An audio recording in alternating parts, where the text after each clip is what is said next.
Hello বন্ধুরা, তোমরা সবাই কেমন আছো? আজকে চলে আসলাম আবারও একটা শর্ট ব্লগ নিয়ে।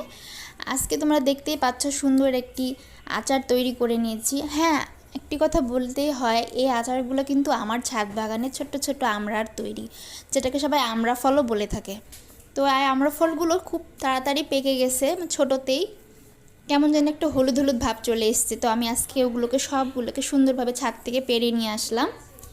আমড়া ফলগুলো বেশি বড় হয়নি, তবে অল্প রোদের কারণেই ওগুলো হলুদ হয়ে গেছে। তো ওগুলোকে আজকে সুন্দরভাবে টক রান্না করব, এই জন্য চলে আসলাম ওপরে, আমার যেখানে রান্না করতে খুব ভালো লাগে। তারপরে যে সিদ্ধ করে নিলাম, তারপরে তো সুন্দরভাবে শুকনো মরিচ দিয়ে এটার মধ্যে ফোড়ন দিয়ে নেড়ে চেড়ে, চিনি দিয়ে নেড়ে চেড়ে সুন্দরভাবে তৈরি হয়ে গেল আমার আমড়া ফল আচার। হ্যাঁ বন্ধুরা, আমার যদি ছোট ছোট শর্ট ব্লগগুলো তোমার ভালো লেগে থাকে, তোমরা প্লিজ